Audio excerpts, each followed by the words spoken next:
अथ मंत्रपाठः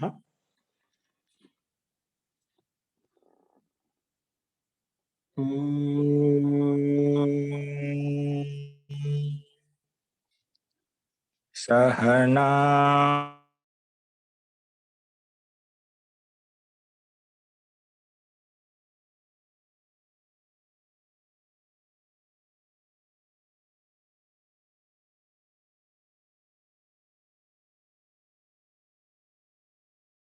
वहै ओम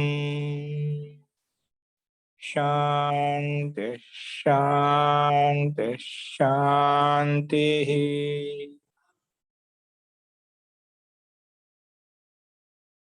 सर्वेभ्यो नमः।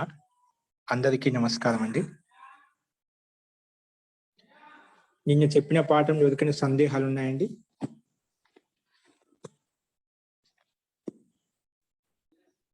అస్తు ప్రకృతం అంశదామః. నిన్న గుణకృత ఆంతర్యం చూశాము. అంటే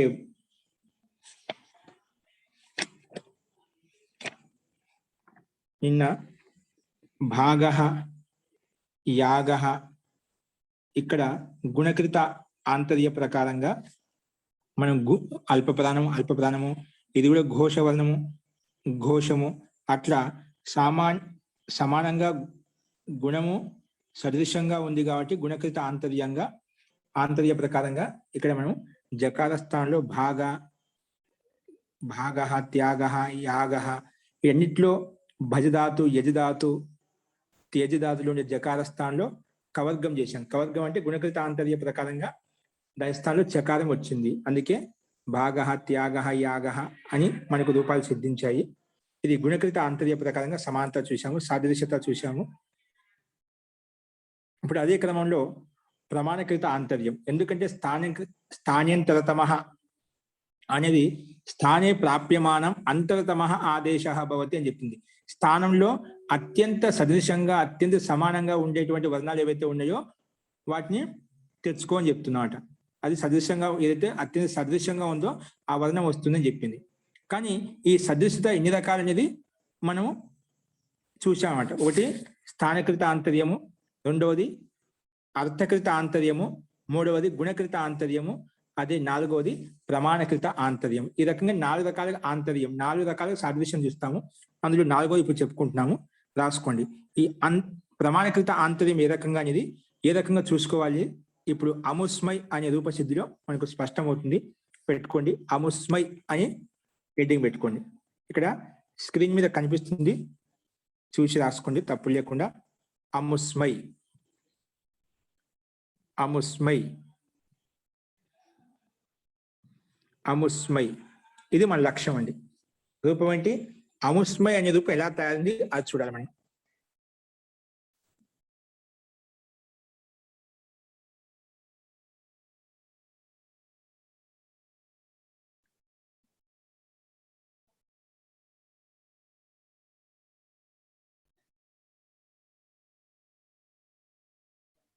రాసుకోండి. అముస్మై రూపం ఎలా తయారైందంటే మనకు అదస్ శబ్దం, అదస్ అనే సర్వనామ శబ్దం చేత తయారైంది. ఏ సర్వనామ శబ్దం? అదస్ అనే సర్వనామ శబ్దం చేత అముస్మై అనే రూపము తయారైంది. అది ఏ రకంగా తయారైంది, ఎలా తయారైంది చూద్దాం. అముస్మై దాని యొక్క మీనింగ్ ఏంటి? అముస్మై అంటే అతని కోసం. ఏంటండి? అతని కోసం. అముస్మై అంటే ఏమిటి? అతని కోసం. ఎవరి కోసం? అతని కోసం. ఏంటి? అతని కోసం అని అర్థం. ఇప్పుడు చూడండి, ఇప్పుడు కింద రాసుకునే అదర్ శబ్దం ఏంటండి? అదర్ శబ్దం. అదర్స్ అనేది సర్వనామ శబ్దము. ఆ సర్వనామ శబ్దం చేత మనం ఏం తెచ్చుకుంటా చూద్దాం. ఇక స్క్రీన్ మీద కనిపిస్తుంది చూసుకోండి. అముస్మై అనే లక్ష్యం మనకు. అముస్మై అనే రూపం ఎలా సిద్ధించింది, ఎలా తయారు చేశారు అది మనం చూడాలి. ఇప్పుడు అముస్మై అనే రూపసిద్ధి ఎలా వచ్చింది, ఆ రూపసిద్ధిని తయారు చేయాలంటే ఏ ప్రాతిపదికం చేత, ఏ శబ్దం చేత, ఏ ధాతు చేత వస్తుంది అంటే ఇక్కడ అదస్ అనే సర్వనామ శబ్దం చేత మనం అముస్మై అనే శబ్దం తయారవుతుందంట. అది ఎలాగో చూద్దాం. రాసుకోండి. ఇక స్క్రీన్ మీద ఏ విధంగా కనిపిస్తుందో ఆ విధంగా సైడ్ని అదర్స్ శబ్దం పెట్టుకోండి. అదర్స్ని సర్వనామ శబ్దం అనమాట. ఓకే, అదర్స్ అనేది సర్వనామ శబ్దము. ఇప్పుడు దీనికి ఎదురుగా రాయండి. అర్థవద ధాతుర ప్రత్యయ ప్రాతిపదికం. అర్థవద ధాతుర ప్రత్యయ ప్రాతిపదికం.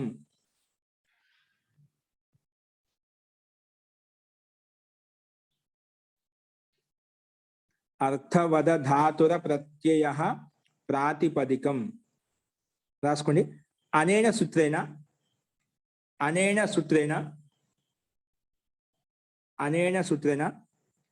అదస్ శబ్దస్య ప్రాతిపదిక సంజ్ఞా భవతి. అదస్ సర్వనామ శబ్దస్య ప్రాతిపదిక సంజ్ఞా భవతి. అదస్ సర్వనామ శబ్దస్య ప్రాతిపదిక సంజ్ఞా భవతి అంటే అదస్ అనే సర్వనామ శబ్దానికి ప్రాతిపదికం పేరు పెట్టుకున్నామండి. ఇది ఒక నామకరణం. ఓకేనా, ఏం పెట్టాం? ప్రాతిపదికం పేరు పెట్టుకున్నాం. తెలుసు కదా, నేను సు ఆదికి ఉత్పత్తి చెప్తే ఒక స్వాది ఉత్పత్తి చెప్పాను. సు ప్లస్ ఆది ఇజ్ ఈక్వల్ టు స్వాది అవుతుంది. ఏన సంధి ప్రకారం అంటే స్వాది ఉత్పత్తి అంటే సు ఔ జస్ అమ్ ఔటికి ఉత్పత్తి చేసి ఏ విధంగా అయితే మనం ఏకవచనం కావాలంటే సు, ద్వివచనం కావాలంటే ఔ తెచ్చుకుంటాం, అలాగా ఆ ప్రక్రియ ఇక్కడ చేయాలి. ఓకేనా, తో ప్రాతిపదిక సంధి అని పేరు పెట్టుకోవడం ఎలా వచ్చింది? ఓన్లీ సూత్రాలు రాసుకోండి. నిన్న రాయించాం కాబట్టి మళ్ళీ రాసుకోవాల్సిన అవసరం లేదు. ఓన్లీ సూత్రాలు రాసుకోండి. ఏమొస్తుంది? జ్ఞా ప్రాతిపదికాత్. ఓన్లీ సూత్రం జ్ఞా ప్రాతిపదికాత్. ఇది అధికార సూత్రం అంట. తో అస్మిన్ అధికారం ఏముంది? అస్మిన్ అధికారే రాసుకోండి. సు ఔ జస్ అమ్ అవుట్ షస్. చిన్న డాష్ పెట్టేసేయండి. చిన్న డాష్ పెట్టేసి సూప్ అని రాయండి. అంతే, సూప్ అని రాయండి. ఇది ఒక సూత్రం. మొత్తం రాయకుండా నేను రాయించాం కంటే మళ్ళీ రాయించడం లేదు. సు ఔ జస్ అమ్ అవుట్ షస్ డాష్ పెట్టి లాస్ట్ సూప్ అని పెట్టేయండి. ఈ సూత్రం వచ్చింది. ఇది రాగానే వచ్చింది మనం సుపహ కింద రాయండి. 1/1 కింద రాసుకోండి. సుపహ. ఇది వచ్చేసి ఏకవచనం, ద్వివచనం, బహువచనం సంధ్య అని పేరు పెట్టేస్తున్నాడు. సుపహ. మరి దాని కింద విభక్తిశ్చ. ఇది వచ్చేసి ఏకవచనం, ద్వివచనం, బహువచనం ఎవరికైతే పేరు పెట్టావో వాటికే ఇది మళ్ళీ విభక్తి సంజ్ఞ. ప్రథమ విభక్తి, ద్వితీయ విభక్తి, తృతీయ విభక్తి పేరు పెట్టేస్తుంది. ఓకేనా, ప్రథమ, ద్వితీయ, తృతీయ పేరు పెట్టేస్తుంది. ఓకే అండి. సుపహ తర్వాత విభక్తిష్ట. తర్వాత ఏమొస్తుంది? అక్కడ ప్రాతిపదికార్థ లింగ పరిమాణ వచన మాత్రే ప్రథమ అని చెప్పాం. ప్రథమ విభక్తి రావాలంటే ఇక్కడ మన ప్రథమ విభక్తి కాదు. మన లక్ష్యం ఏంటి? అముస్మై. అముస్మై అంటే అతని కో.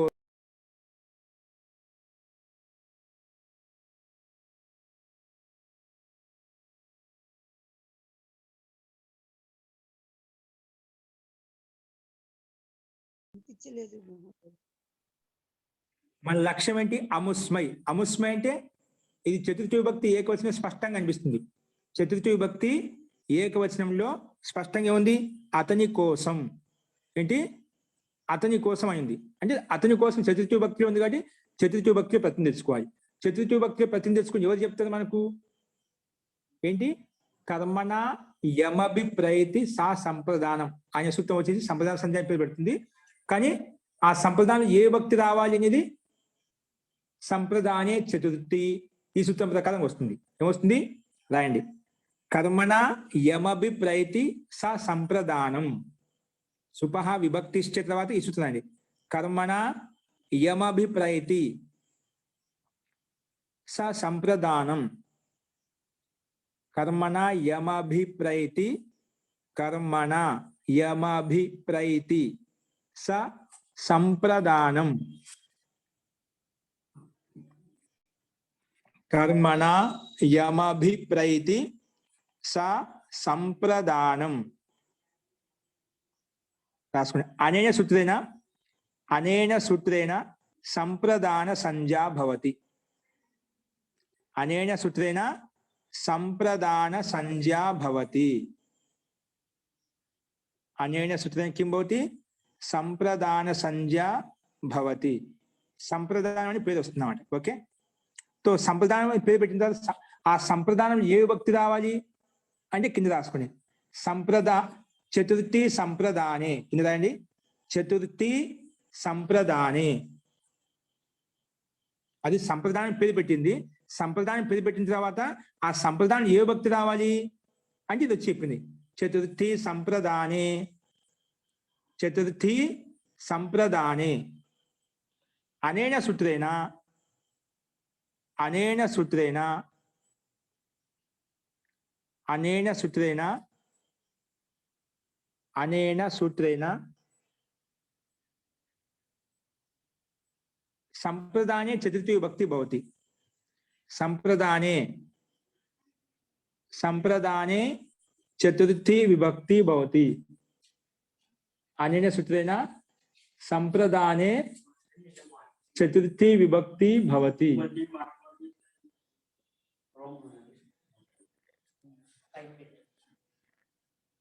संप्रदाने चतुर्थी विभक्ति भवति.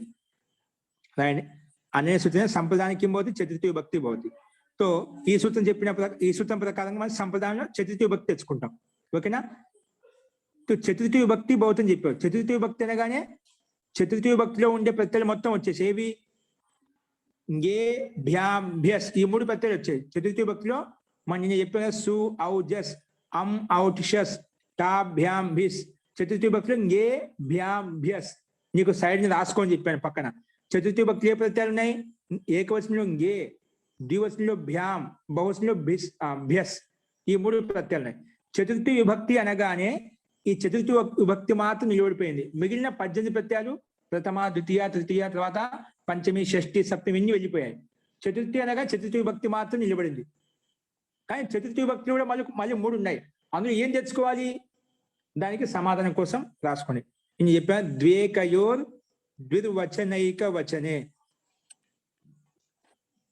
ద్వేకయోర్ ద్వేకయోర్ ద్విర్వచనైక వచనే. ద్వేకయోర్ ద్వివచనైక వచనే. ద్వేకయోర్ ద్వివచనైక వచనే. నేను చెప్పుకున్నాం అనన్య సూత్రేణ ఏకవచన వివక్షాయాం గే ప్రత్యయః భవతి అని. అనన్య సూత్రేణ ఏకవచన వివక్షాయాం గే ప్రత్యయః భవతి. గే ప్రత్యయః భవతి. ఇప్పుడు రాయండి గే ప్రత్యయ భవతి అని చెప్పాం కదా. అదస్ గే, అదస్ ప్రత్యయానికి అదస్ పక్కన ఇంగే తెచ్చుకోండి. అదస్ ఇంగే, అదస్ ఇంగే. చూడు అదస్ పక్కన గే రావడానికి ఇన్ని ప్రయత్నాలు చేసి తీసుకొచ్చాం అన్నమాట. ఓకేనా? అదస్ ఇంగే. ఇప్పుడు రాసుకోండి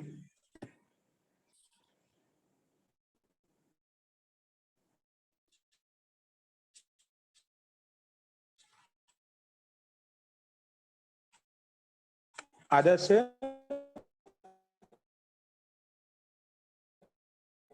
ఇంగే అండ్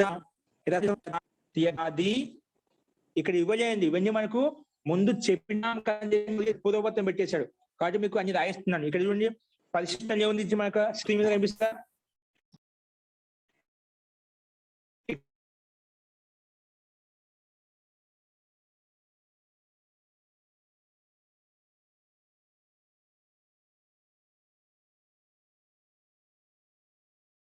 సమానంగానే అమి శబ్దానికి సమానంగానే ఇక్కడ కూడా మనకు అముస్మై కూడా అదే విధంగా ప్రక్రియ, రూప ప్రక్రియ, రూపసిద్ధి ప్రక్రియ అదే విధంగా ఉంటుందని చెప్పి ముందు చెప్పినాం కదా. అది చూసుకొని చెప్తున్నామాట. అందుకే ఇవన్నీ ఇవ్వలేదు. ముఖ్యంగా ఎక్కడైతే పరివర్తనం జరిగిందో, ఎక్కడైతే మార్పు వచ్చిందో అది మాత్రం చూపిస్తూ పోతుంటుంది అనమాట. అందుకే మనం ముందుగా ఏవైతే సూత్రాలు రాస్తున్నామో అవి నీట్ గా రాసుకోవాలి. అవి ఎందుకంటే తర్వాత మనం అన్ని వెనక వైపు చూసుకోవాల్సి వస్తుందన్నమాట. ఇప్పుడు నీట్ గా రాసుకుంటే రేపు ముందుకు పోయే కొద్దీ ఇవన్నీ మనకు చాలా ఉపయోగపడతాయి. కాబట్టి నీట్ గా రాసుకోండి. ఇక్కడ అన్ని రాయిస్తున్నాను. సరే. తో అదస్ ఇంగే ఈ స్థితిలో త్యదాది నామః ఇది రాయండి. త్యదాది నామః, త్యదాది నామః అనేన సూత్రేణ రాసుకోండి. అనేన సూత్రేణ అనేన సూత్రేణ త్యదాదీనాం అంగానాం త్యదాదీనాం అనేన సూత్రేణ త్యదాదీనాం అంగానాం అకారాదేశో భవతి. త్యదాదీనాం అంగానాం త్యదాదీనాం అంగానాం కిం భవతి? హ్రస్వక అకారాదేశో భవతి. అకారాదేశో భవతి విభక్తౌ పరతః. విభక్తి పక్కన ఉంటేనే. జస్ట్ ఇప్పుడు ఏ విభక్తి కదా, ఏంటిది? చతుర్థి విభక్తి ఏకొచ్చినా కదా, విభక్తి సంజ్ఞ ఉంది. మనం విభక్తిష్ట అని పేరు పెట్టుకున్నామట. విభక్తి పరంగా ఉంటే ఏ విభక్తి పరంగా ఉంది కాబట్టి త్యదాదీనామ అనే సూత్రం వచ్చేసి త్యదాదీనాం అంగానాం కిం భవతి? అకారాదేశో భవతి. త్యదాది అంగానికి అకారం ఆదేశంగా వస్తుందంట. ఇక్కడ అంగం ఎక్కడ ఉందని? అంగ సంజ్ఞ ఉంది ఆల్రెడీ. యస్మాత్ ప్రత్యయ విధి తదాది ప్రత్యయేంగం. నువ్వు ఏ ప్రత్యయానికి ఏ ప్రాతిపదికానికి అయితే పక్కలో ప్రత్యయం ఉందో అలాంటి ప్రత్యయం పక్కన ఉంటేనా ముందు ఆటోమేటిక్ గా అంగ సంజ్ఞ అయిపోతున్నాడు. ప్రత్యయం వచ్చిందంటే అయిపోయా. ఈ సూత్రం సిద్ధంగా ఉంటుంది. యస్మాత్ ప్రత్యయ విధి తదాది ప్రత్యయంగం. నువ్వు ఏ ప్రాతిపదికానికి అయితే పక్కలో ప్రత్యయం తెచ్చుకున్నావు, ఏదైనా కావచ్చు ప్రత్యయం, ఆ ప్రత్యయం పక్కన ఉంటే ముందు ఆటోమేటిక్ గా అంగ సంజ్ఞ అయిపోతుంది. అంగం అని పేరు పెట్టబడుతుంది. కాబట్టి ఇది ఆటోమేటిక్ గా వచ్చేటువంటి సూత్రం కాబట్టి మాటిమాటికి రాయడం లేదు, ఇక్కడ అర్థం చేసుకోండి. సో ఈ సూత్రం వచ్చి చెప్పింది అలాంటి అంగానికి నేను అకారం ఆదేశం చేస్తాను. అకారం ఆదేశో భవతి. అకారం ఆదేశంగా వస్తుంది అని చెప్పింది. కానీ అకార ఆదేశం ఏమొస్తుంది? అదస్లో అకారానికి వస్తుందా, దకారానికి వస్తుందా, సకారానికి వస్తుందా, లేదా మధ్యలో వస్తుందా, అంతిమంలో ఎక్కడ వస్తుంది? అదస్ అంగానికి అని చెప్పావు, కానీ ఎక్కడ వస్తుంది చెప్పలే కదా. అదస్ అంగానికి త్యదాదీనాం అంగానం అకారాదేశో భవతి. ఎప్పుడు? విభక్తో పరతః. విభక్తి పరంగా ఉంది అంటే గే అనే విభక్తి పక్కన ఉంది, తర్వాత అదస్ అంగం కూడా ఉంది కాబట్టి దానికి అకారాదేశం వస్తుంది. కానీ అకారాదేశ కుత్ర భవతి? రాసుకోండి. అకారాదేశ కుత్ర భవతి? అకారాదేశ అంగస్య కుత్ర భవతి? అకారాదేశము అంగానికి ఎక్కడ వస్తుంది? అకారాదేశ అంగస్య కుత్ర భవతి? అకారాదేశ అంగస్య అంగానికి కుత్ర భవతి ఎక్కడ వస్తుంది? అకారాదేశ అంగస్య కుత్ర భవతి ఎక్కడ వస్తుందంటే అప్పుడు దాని నిర్ణయం కోసం రాసుకోండి. అలోంత్యస్య. ఇంకా సమస్య అయిపోయింది. ఎక్కడ వస్తుందంటే తెలియదు. స్పష్టత కోసం ఏం చెప్పింది? అలోంత్యస్య అనే సూత్రం వచ్చి చెప్తున్నాడు. దీనికి నిర్ణయం చేసే సూత్రం, దీన్ని పరిభాష సూత్రం అంటాం. నిర్ణాయక సూత్రం ఇప్పుడు మనకు కూడా వస్తుందన్నమాట. రాసుకోండి. అలోంత్యస్య. అలోంత్యస్య. అలోంత్యస్య అనేన సూత్రేణ అనేన సూత్రేణ అనేన సూత్రేణ అనేన సూత్రేణ అంత్యస్య అలహస్థానే ఆదేశः భవతి. అనేన సూత్రేణ అంత్యస్య అలహస్థానే ఆదేశः భవతి. అంత్యస్య అలహస్థానే ఆదేశः భవతి. అంత్యస్య అలహస్థానే కిం భవతి? ఆదేశः భవతి.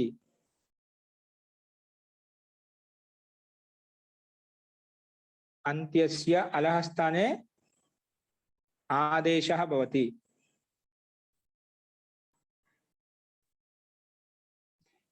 తో అంగానికి అంత్యస్య అలహస్థానే ఆదేశం అంటే అంగానికి అంతిమ అల్లేంటి? ఇక్కడ అదస్లో అంతిమ అల్లేంటి? సకారం అండి. ఆ సకార స్థానంలో ఆకారం వస్తున్నమాట. అందుకే కింద రాయండి. అద ఆ ఇంగే కింద రాసుకోండి. ఏమైంది మనకు? అద ఆ ఇంగే అంటే అదస్లో ఉండే సకార స్థానంలో ఆకారం వచ్చిందండి. అదస్లో ఉండే అంతిమ సకారం ఉంది కదా, ఆ సకార స్థానంలో ఆకారం వచ్చేసింది. అందుకే ఆకారం చేసుకుంటే అద సకార స్థానం. ఆ పక్కన గే విభక్తి ఎలాగ ఉందో అలా కింద తెచ్చుకోండి. అద గే అద ఆ గే అద ఆ గే అద ఆ గే అద ఆ గే ఇప్పుడు ఆయన మళ్ళీ దాని కింద రాయండి ఇప్పుడు అతో గుణే అతో గుణే అతో గుణే అతో గుణే రాసుకోండి. ఇదేమంటుంది? అనేన సూత్రేణ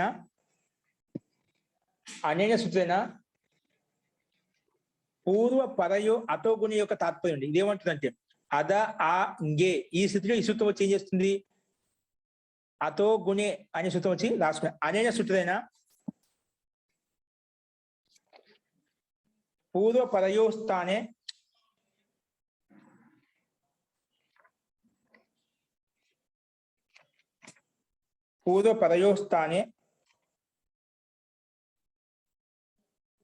అనేన సూత్రేణ పూర్వ పరయో స్థానే పరరూపం ఏకాదేశో భవతి. పరరూపం ఏకాదేశో భవతి. అనేన సూత్రేణ పూర్వ పరయోః స్థానే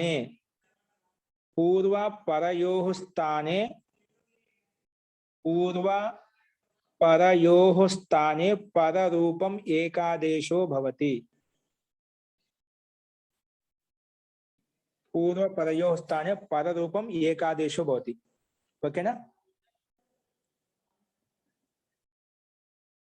అంటే ఇక్కడ అదాలో దకారంలో అకారం ఉంది, పక్కన దాని పక్క సకార స్థానం మనం ఆ తెచ్చుకున్నాం కదా, తిదాది నామః అనే సూత్రం చేత ఆ అకారం అంటే రెండు అకారాలు ఉన్నాయి. ఆ రెండు అకారాల మధ్యన పూర్వ పరయో దకారం ఉండే అకారం, దాని పక్కన ఉండే అకారం. పూర్వ పరయో స్థానే పరరూపం ఏకాదేశో భవతి. పరరూపం ఏకాదేశం అంటే ఆ రెండు అకార స్థానంలో తీసివేసి ఒక ఆకారం పెట్టుకుంటాం. ఏ ఆకారం పెట్టుకోవాలంటే పక్కన ఏ ఆకారం అయితే ఉందో అది పెట్టుకొని చెప్పాం. పక్కనే ఉంది ఆ ఉంది కానీ అదే పెట్టుకుంటాం. అందుకే అదా అయిపోయినమాట. ఏమైపోయింది? అదా ఆ అనేది అది ముందున్న ఆకారంలో పక్క ఉన్న ఆకారంలో కలిసిపోవడం ఉంది. ఒకే అదా పూర్తిగా అయిపోయినమాట. అందుకే కింద రాయండి అదా ఇంగే. ఓకేనా? అదాలో ఉండే ఆకారము పక్కన ఆకారంలో కలిసిపోయింది. కలిసిపోతే ఆ ఉంది. అప్పుడు దాంట్లో ఉండే ఆకారం ఆడ కలిసిపోయినప్పుడు దకారం హలంతం అయిపోతుందా? అది దకారంలో కలిపితే మళ్ళీ అదా పూర్తిగా అయిపోతుంది అన్నమాట. అదా అంటే రెండు ఆకారం తీసేసి ఒకే ఆకారం పెట్టేశాం. అది అందుకే అదా అయిపోయింది. అదా ఆ అనేది అదాగా మారిపోయింది. అదా పక్కనే ఉంది గే విభక్తి ఉంది. అందుకని అదా ఇంగే. ఇప్పుడు చూడండి, ఇదంతా మనం మొత్తం సూత్ర ప్రక్రియ రాసుకున్నాం. ఇప్పుడు డైరెక్ట్ ఇక్కడ ఇచ్చాడు. ఈ రూపసిద్ధిలో మనకు స్క్రీన్ మీద కనిపిస్తుందా? ఇదంతా ఇవ్వలే మనకు, ఇక్కడ ఇచ్చాడు అనమాట. ఎక్కడ ఇచ్చాడు? ఇక్కడ ఇచ్చాడు. అదా ఇంగే. ఇప్పుడు ఇక్కడికి వచ్చాం మనం. ఓకేనా? ఇదంతా అమీకే సమానంగా అర్థం చేసుకొని చెప్పి వదిలేశాడు. పూర్వపత్రం చెప్పి వదిలేశాడు. అది మనమే అర్థం చేసుకోవాలి. ఇదంతా ప్రక్రియ మనం అర్థం చేసుకుంటే ఆ రూపసిద్ధి చూడగానే మనకు అర్థం అవుతుంది. కాబట్టి అర్థం చేసుకోవాలి ప్రతిదీ కూడా మనం. అస్తు అదాంగే.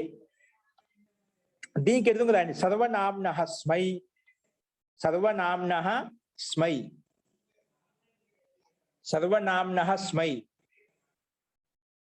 సర్వనామ్నః స్మై. ఇదేమంటుంది?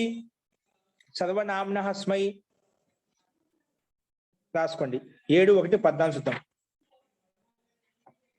సర్వనామ్నః స్మై.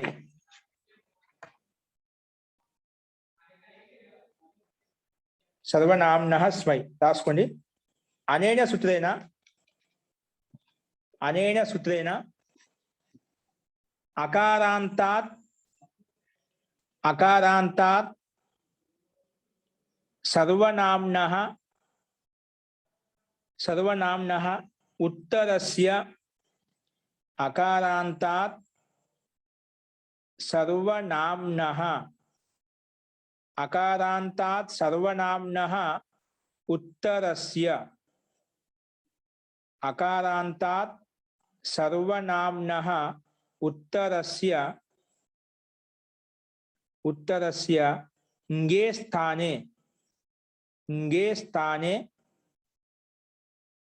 స్థానే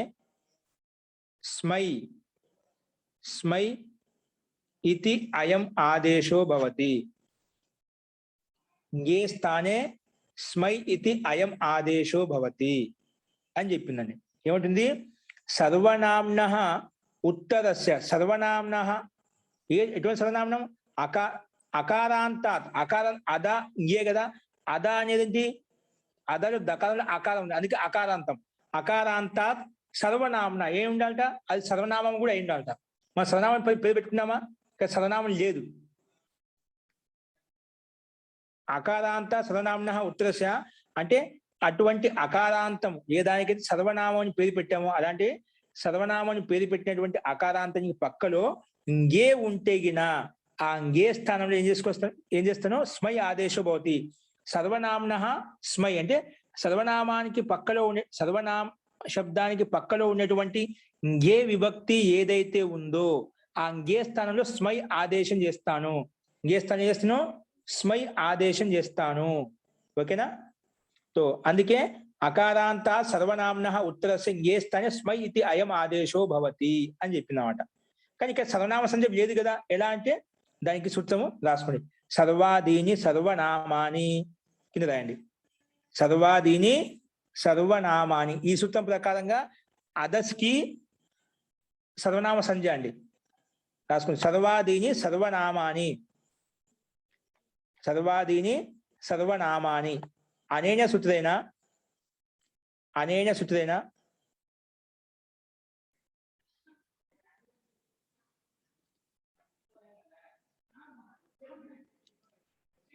అనేన సూత్రేణ అధశబ్దస్య సర్వనామ సంజ్ఞా భవతి. అనేన సూత్రేణ అధశబ్దస్య అధశబ్దస్య సర్వనామ సంజ్ఞా భవతి. అనేన సూత్రేణ అధస్ శబ్దస్య किं भवति सर्वनाम संज्ञा भवति. अधस् शब्दस्य किं भवति सर्वनाम संज्ञा भवति.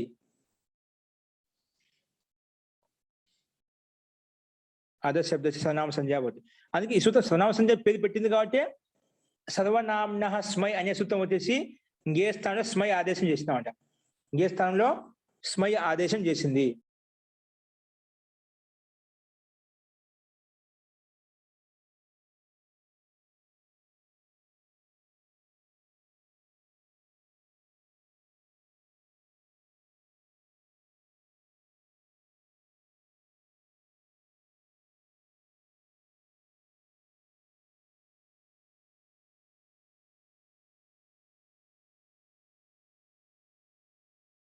ఆదేశం భవతి అని చెప్పాం కదా, అంటే తెదాదిగణంలో ఉంది, సర్వగణంలో కూడా ఉంది. సర్వాధిగణంలో సర్వాధిగణంలో ఉంది, సర్వాధిగణంలో కూడా ఉంది. సర్వాధిగణంలో ఉంది కాబట్టి సర్వనామ సంజ్ఞ పేరు వచ్చింది. తెదాదిగణంలో ఉంది కాబట్టి అంగానికి అకారాంత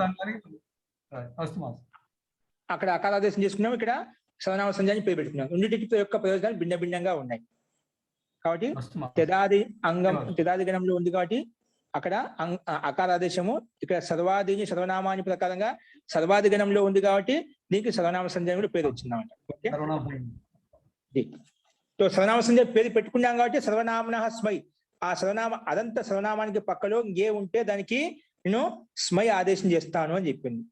అందుకే అన్ని లక్షణాలు ఉన్నాయి కదా, అందుకే స్మై ఆదేశం అయిపోయింది. అందుకే కింద రాయండి అద స్మై, అద స్మై, అద స్మై అంటే అద శబ్దానికి పక్కలో ఇంగే విభక్తి వచ్చింది, ఆ ఇంగే స్థానం స్మై ఆదేశం అయిపోయిందంట. అద స్మై ఇంగే స్థానంలో స్మై ఆదేశం వచ్చేసింది. ఇప్పుడు దీనికి ఎదురుగా రాయండి, దీనికి ఎదురుగా రాసుకోండి. చూడు స్క్రీన్ మీద కనిపిస్తుంది చూడండి. అదసో అదసో షేర్ దాదు దోమహ, అదసో షేర్ దాదు దోమహ, అదసో షేర్ దాదు దోమహ, అదసో షేర్ దాదు దోమహ,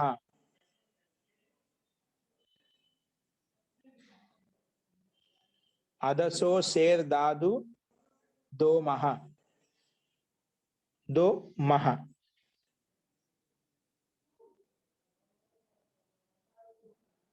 అదసో షేర్ దాదు దోమహ.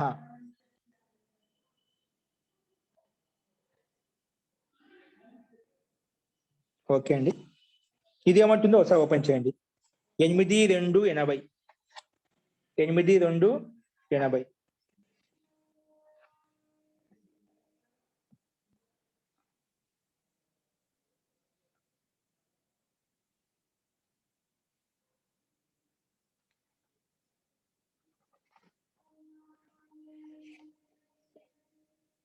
చూడండి, రాసుకొని చెప్తాను ఒకసారి ముందు. అనేయ సూత్రేణ అదసో షేర్ దాదు దోమహ. ఇది స్క్రీన్ మీద కనిపిస్తూ చూసి రాసుకోండి, తప్పు లేకుండా. ఇదేమంటే రాసుకోండి. అనేన సూత్రేణ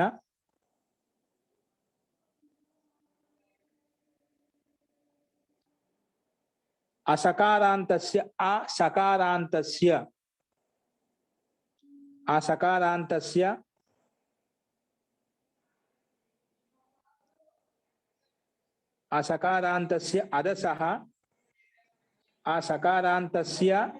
అదసః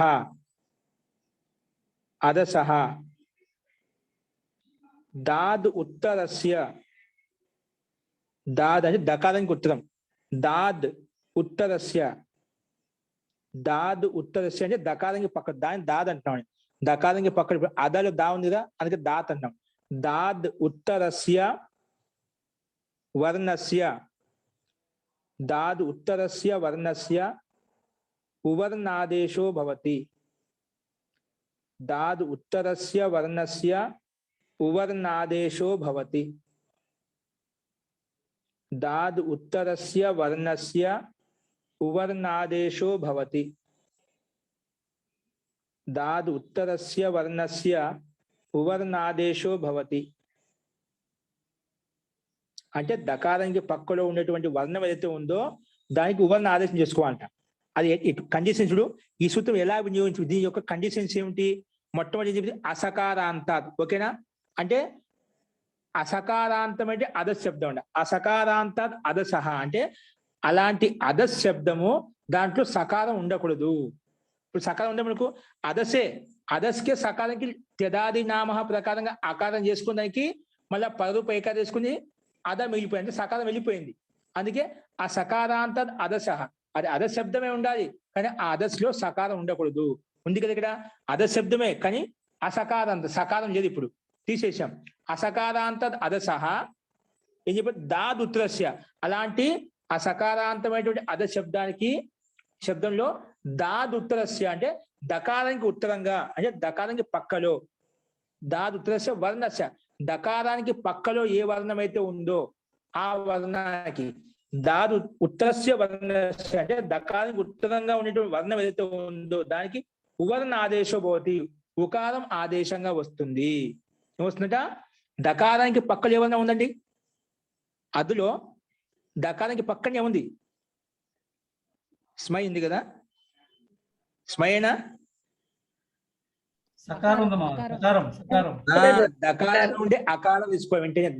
దకార హరంతా పక్కలో దాదు దకారానికి వెంటనే ఉంది ఆకారం ఉంది. ఆ ఆకారానికి ఉకారాదేశం అవర్ణ దాదు ఉత్తరస్య వర్ణస్య, ఉత్తర వర్ణం ఏంటి? ఆ వర్ణానికి ఉవర్ణ ఆదేశం భవతి, ఉకారం ఉవర్ణం ఆదేశంగా వస్తుంది. ఇక్కడ ఉవర్ణం అని చెప్పాం. ఉవర్ణం అంటే మొత్తం వచ్చేసే హ్రస్వ ఉకారం వస్తుంది, దీర్ఘ ఉకారం వస్తుంది, ప్లుత ఉకారం వస్తుంది. ఏం పెట్టుకోవాలి? ఉవర్ణం అంటే. ఉకారం అంటే ఉకారం పెట్టుకునే వాళ్ళం. ఉవర్ణం అని చెప్పావు. ఇప్పుడు ఏం చెప్పావు? ఉవర్ణం అని చెప్పావు. ఉవర్ణంలో మొత్తం వచ్చేసే హ్రస్వ దీర్ఘ ప్లుతాలు మొత్తం వస్తాయి. అష్టాదశ ప్రభేదాలు మొత్తం వస్తాయి. దీనికి సావనాసిక, నిరునాసిక అలా భేదాలు చూసుకున్నామంటే మొత్తం 18 రకాల ప్రభేదాలు మొత్తం వచ్చేస్తాయి వర్ణం అన్నప్పుడు. ఉవర్ణ ఆదేశో భవతి చెప్పాం. ఇక దకారం ఉంది, దకారానికి పక్కనే ఉండే ఆ వర్ణానికి అది ఏ వర్ణం అని దానికి వెంటనే ఉవర్ణ ఆదేశో భవతి చెప్పింది. ఏమొస్తుంది? ఉవర్ణ ఆదేశో భవతి చెప్పింది. కానీ ఉవర్ణం అంటే ఏం తెచ్చుకోవాలి? ఉవర్ణ ఆదేశం ప్రాప్తమైంది ఈ సూత్రం ప్రకారం, అన్ని కండిషన్స్ ఉన్నాయి కాబట్టి. కానీ ఉవర్ణం ఆదేశంగా వచ్చింది, కానీ ఉవర్ణ ఆదేశంలో ఏం తెచ్చుకోవాలి? హ్రస్వ ఉకారమా, దీర్ఘ ఉకారమా, ప్లుత ఉకారమా అన్నప్పుడు నువ్వు ఏ స్థానం తెచ్చుకున్నావు? అకార ఉవర్ణ దాదు ఉత్తరస్య వర్ణ, ఉత్తర వర్ణం అంటే అకారం, హ్రస్వ అకార స్థానంలో ఉకారం తీసుకుంటాం. అంటే హ్రస్వ అకారం ఎన్ని మాత్రలు ఉన్నాయి? ఒక మాత్ర ఉంది. కాబట్టి ఒక మాత్ర స్థానంలో ఒక మాత్ర వర్ణం కలిగేటువంటి ఉకారం వస్తుంది. ఒకవేళ దీర్ఘ 2 మాత్రలు ఉన్నటువంటి అదా అనుకోండి, దీర్ఘ మాత్రలు ఉన్నటువంటి అవర్ణ స్థానంలో ఒకవేళ ఉవర్ణం అని చెప్పింటినా దీర్ఘ ఉకారం చేసుకునే వాళ్ళం మనం. ఇక్కడ హ్రస్వ ఆకార స్థానం వచ్చింది కాబట్టి ఇక్కడ హ్రస్వ ఉకారం చేసుకుంటాము. ఓకేనా?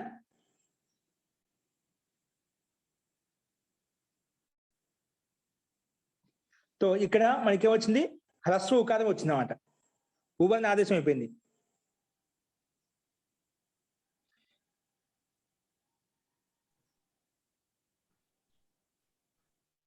అదే సూత్రంలో దకార స్థానంలో మకారం కూడా వస్తుందని ఉందండి.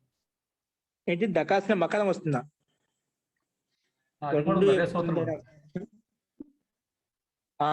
ఇదే చెప్తున్నా. అదే దోమహ అంది కదా, అంటే దకాస్త మకారం కూడా వస్తుంది. ఉవర్ణాదేశ భవతి, ఇంకా ఆ దకార స్థానంలో మకారం కూడా వస్తుంది. ఇలా చెప్తున్నాడు చూద్దాం. కాబట్టి అక్కడ మకారం చేసుకుంటాం. ఉవర్ణాదేశో భవతి, ఇది పక్కన ఇచ్చాడు ఏత ఇద్బోడు.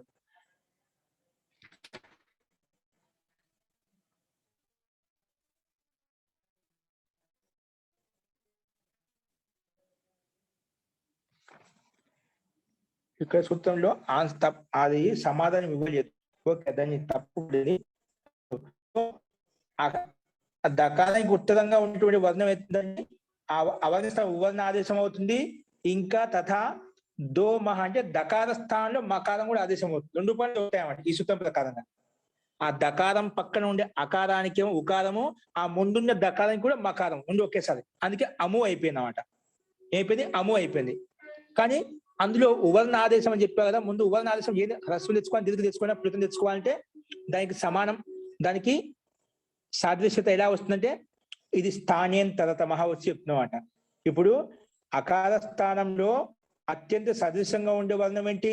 ఉవర్ణమే. ఎందుకంటే అకారము ఏకమాత్రాకాలం, అంటే ఒక మాత్ర ప్రమాణం ఉందన్నమాట, అంటే మాత్రాకాలం. కాబట్టి ఇక్కడ ఊ అన్నప్పుడు మాత్రాకాలం, ఊ అన్నప్పుడు 2 మాత్రాకాలం, ఊ అన్నప్పుడు 3 మాత్రాకాలం, అంటే ప్లుతం అంటాం. కాబట్టి మాత్రాకాల స్థానంలో మాత్రా వర్ణమే తెచ్చుకోవాలి.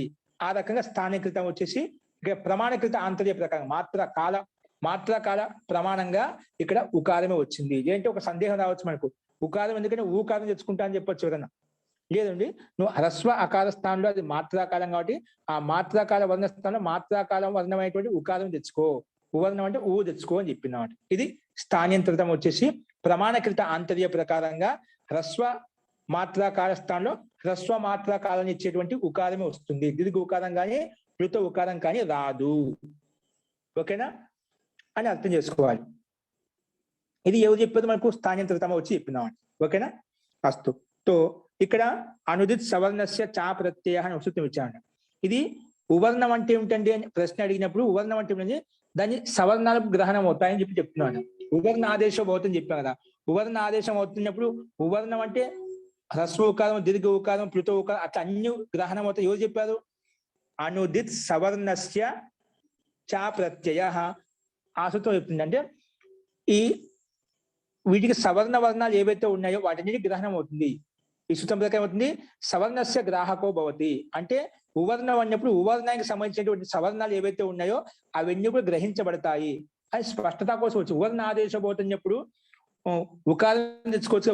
ఊకారం అని ఎలా అర్థం చేసుకోవాలి? ఎవరు చెప్పి ఉవర్ణం అంటే అన్ని గ్రహించబడతాయి ఎవరు చెప్పారు అంటే ఈ సూత్రం ఉంది కాబట్టి అనుదిత్ సవర్ణస్య చా ప్రత్యయ ప్రకారంగా ఉవర్ణం అన్నప్పుడు హ్రస్వం వస్తుంది, దీర్ఘం వస్తుంది, ప్లుతం వస్తుంది, వాటి యొక్క సవర్ణాలు మొత్తం వచ్చేస్తాయని చెప్పి ఈ సూత్రం ఉంది. కాబట్టి మనకు ఈ స్థానకృత ఆంతర్యం ప్రకారంగా ప్రమాణకృత ఆంతర్యంలో తీసుకొని మనం ఇక్కడ వినియోగించుకుంటాం అన్నమాట. ఎందుకంటే ఈ సూత్రం ఉంది అనుదిత్ సవర్ణస్య చా ప్రత్యయ అనేది ఉవర్ణం అన్నప్పుడు మొత్తం ఉవర్ణానికి సంబంధించినటువంటి జాతి మొత్తం గ్రహించబడుతుంది. అంటే హ్రస్వ ఉకారం, దీర్ఘ ఉకారం, ప్లుత ఉకారం, ఇంకా సావనాసిక, నిరనాసిక అవన్నీ వచ్చేస్తాయి అన్నమాట. కాబట్టి వాటి నివృత్తి కోసం సందేహం వస్తుంది కాబట్టి సందేహ నివృత్తి కోసమే ప్రమాణకృత ఆంతర్య ప్రకారంగా హ్రస్వ అకార స్థానంలో హ్రస్వ ఉకారమే వస్తుంది. దీర్ఘ ఉకారం కానీ ప్లుత ఉకారం కానీ ఏమి రావు. ఓకేనా? కాబట్టి రాసుకోండి అనుదిత్ సవర్ణ, ఇది కూడా రాసుకోండి. అనుదిత్ సవర్ణస్య చా ప్రత్యయ ఇది ఉవర్ణం అంటే ఉవర్ణాదేశ, ఉవర్ణం ఇది కిం, ఉవర్ణాదేశ ఇది కిం అని చెప్పి ఇది రాసుకోండి. ఉవర్ణ ఆదేశ కిం, ఉవర్ణ ఆదేశ కిం అని తెచ్చి ఇది రాసుకోండి. अनुदित सवर्णस्य चा प्रत्ययः अनुदित सवर्णस्य चा प्रत्ययः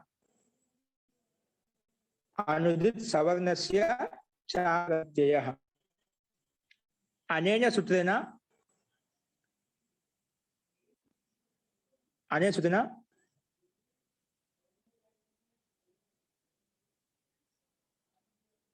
सवर्णस्य ग्राहको भवति इति చెప్పేసిన अनेन सूत्रेण सवर्णस्य ग्राहको भवति अनेन सूत्रेण सवर्णस्य ग्राहको भवति అంటే అను ప్రత్యయాలు ఏవైతే ఉన్నాయో వాళ్ళు సవర్ణాలకు గ్రహించబడతాయి అనుదిత్ అంటే అను ప్రత్యయ ఆ ఈ ఊ ఉంది కదా ఆ అంటే అవర్ణానికి సంబంధించిన అన్ని వర్ణాలు వస్తాయి ఈ అంటే ఈ వర్ణానికి సంబంధించిన అన్ని వస్తాయి ఊ వచ్చినప్పుడు ఊ వర్ణానికి సంబంధించిన అన్ని వచ్చాయన్నమాట అనుదిత్ సవర్ణస్య గ్రాహకో భవతి అనేన సూత్రేణ సవర్ణస్య గ్రాహకో భవతి ఉవర్ణం అంటే హ్రస్వ దీర్ఘ ప్లుతాలు మొత్తం వచ్చేస్తాయి అందుకే సమస్య అయిపోయింది ఇప్పుడు ఆ దకారానికి పక్కలో ఉండే అకార స్థానంలో ఉకారం తెచ్చుకోవాలి దీనికి ఉకారం తెచ్చుకో పుట్ట ఒక ఏం తెచ్చుకోవాలి దానికి నిర్ణయం చేసేది ఎవరు ఈ సూత్రం వచ్చి అన్ని సవర్ణస్య గ్రాహకో భవతి చెప్పింది సవర్ణ వర్ణ అంటే మొత్తం వచ్చా హ్రస్వ దీర్ఘ ప్లుతాలు మొత్తం వచ్చి ఏం పెట్టుకోవాలి దాంట్లో అంటే వెంటి కింది సూత్రం వచ్చి రాసుకుని స్థానేంతరతమః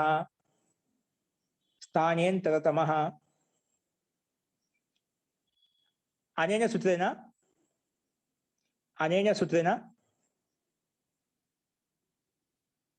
प्रमाणकृत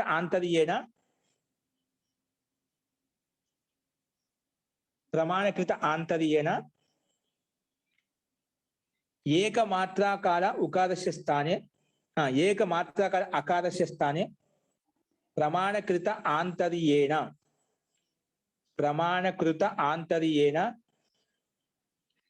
एकमात्राकार अवर्णस्य स्थाने एकमात्राकार अवर्ण अकारस्य स्थाने एकमात्राकार अकारस्य स्थाने अवर्णम अनొద్దు एकमात्राकार अकारस्य स्थाने एकमात्राकार उवर्णः एकमात्राकार उकारादेश भवति एकमात्राकार उकारः आदेशः भवति एकमात्राकारः उकारः आदेशः भवति ఇది ఏకమాత్రక ఉపయోగిస్తున్నది అంతకంటే ముందు అదసో సేర్ దాదు దోమహ ఏం రాశారండి అసకారాంతాద్ అదసః దాదు ఉత్తరస్య వర్ణస్య ఉవర్ణాదేశో భవతి పునః దకారస్య స్థానే మకారః अपि భవతి అన్నాయి పునః దాంట్లో కంటిన్యూ రాసి అక్కడ సన్నగా రాసుకుని అంటే పునః దకారస్య స్థానే మకారః अपि భవతి దోమః అని చెప్పి కదా దకారస్య స్థానే మకారః अपि భవతి ఆ దకార స్థానంలో మకారం కూడా వస్తున్నాడు దకారస్య స్థానే మకారః अपि భవతి ఓకేనా తో ఇక్కడ ఆ దకారానికి పక్కన ఉండే ఆకారానికి హ్రస్వ ఆకారం అంటే హ్రస్వ ఆకారంతో ఉకారం వస్తుంది తర్వాత ఆ ముందున్న దకారానికి మకారం కూడా వస్తుంది ఓకేనా అందుకే రాయండి ఇప్పుడు రాయండి అము అయిపోయింది ఏమైపోతుంది దా పక్కన ఉండే ఆకారం ఊ చేసుకుంటే అము అయిపోయింది దకారం కూడా మకారం అయిపోయింది కదా అము పక్కన స్మై అము స్మై వచ్చేసింది కదా ఇక్కడ అము స్మై అము స్మై ఇప్పుడు రాయండి దీనికి ఎదురుగా ఆదేశ ప్రత్యయయో ఆదేశ ప్రత్యయయో ఆదేశ ప్రత్యయయో అనేన సూత్రేణ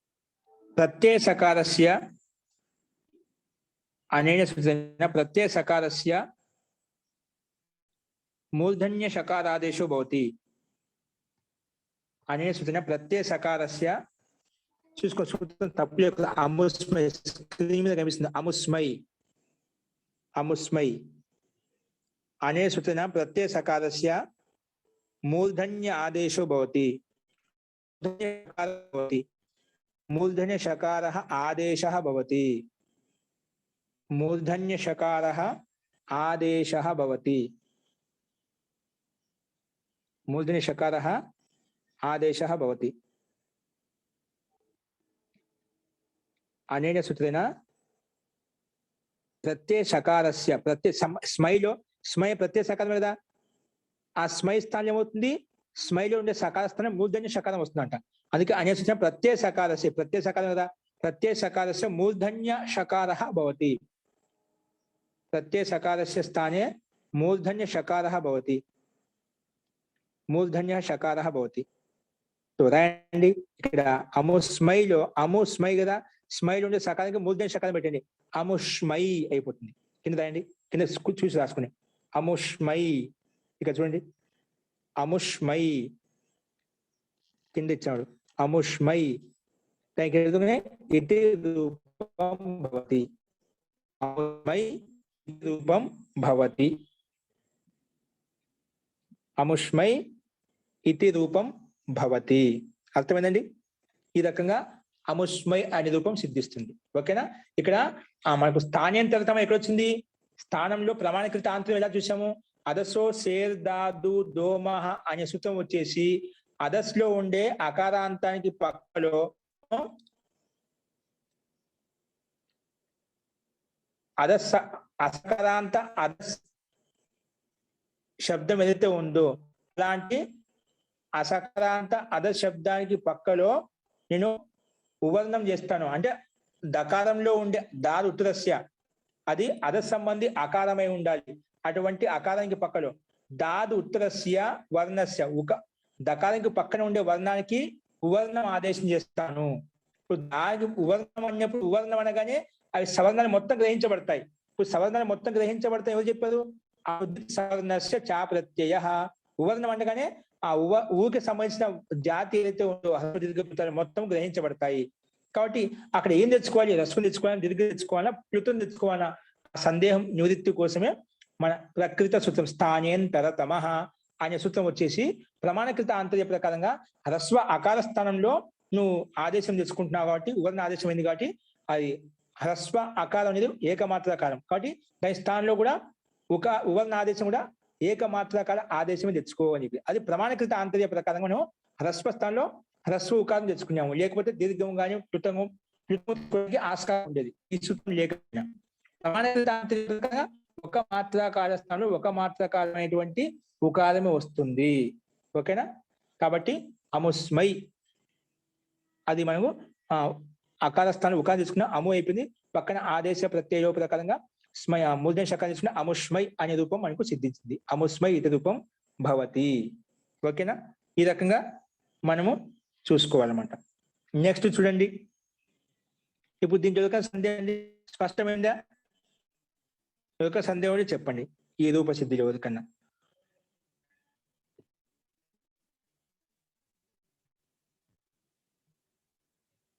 ఓకే అండి ఇప్పుడు సేమ్ అదే విధంగా ఇక్కడ అముస్మై అనేది చతుర్భక్తి ఏకవచనం అదే చతుర్భక్తి ద్వివచనం వస్తుంది అముస్మై అముభ్యాం ద్వివచనం గే తెచ్చుకున్నాము గే భ్యాం తెచ్చుకుంటాం ఇక్కడ అదే తేడా ఏం తెచ్చుకుంటాము భ్యాం తెచ్చుకుంటాం అమోభ్యాం అంటే అక్కడ పైన అముస్మై అంటే అతని కోసం చెప్పాం అమోభ్యాం అంటే వారిద్దరి కోసం అముస్మై అంటే అతని కోసం అమోభ్యాం అంటే వారిద్దరి కోసం అలా వస్తుందంట అమోభ్యాం అంటే వారిద్దరి కోసం అది కూడా పెట్టుకో ఇక్కడ చూడు అమోభ్యాం అంటే వారిద్దరి కోసము ఇక్కడ ఓన్లీ సూత్రాలు తెచ్చుకున్నాం మనం మొత్తం దీని వ్యాఖ్య లేకుండా ఓన్లీ సూత్రాలు మనం చెప్పుకున్నాం కదా సేమ్ ప్రక్రియ ఇదే విధంగా వస్తుందన్నమాట ఎంతవరకు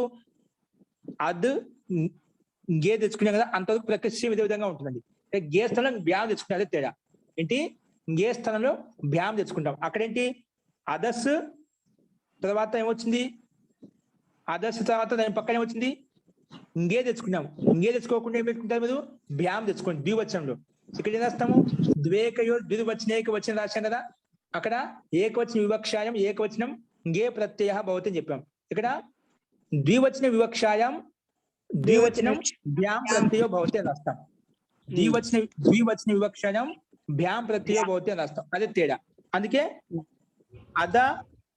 అదస్ భ్యాం రాయండి అదస్ భ్యాం తర్వాత తెదాది నామ అవన్నీ జరుగుతాయి తెదాది నామ అలోంత్యస్య ప్రకారంగా అన్ని చేసుకొని డైరెక్ట్ గా అదభ్యాం ఏమొస్తుంది అదభ్యాం ఓకేనా ఇంతో డైరెక్ట్ తెచ్చుకోండి రాసుకోండి అమోభ్యాం పెట్టుకోవచ్చు ఓన్లీ స్థితి రాసుకోండి అదభ్యాం ముందు అదస్ పెట్టి అని చెప్తాను అదస్ పెట్టిన తర్వాత దాని కింద రాయండి ఏంటి అదస్ భ్యాం కింద రాయండి అదస్ భ్యాం తర్వాత దాని కింద రాస్తారు అదభ్యాం డైరెక్ట్ గా అదభ్యాం అంటే ఎన్ని అదభ్యాం వరకు పైన చెప్పే సూత్రాలు ఏమంట అమోభ్యాలు చెప్పాం కదా అదంతా సేమ్ ఒకే విధంగా వస్తుంది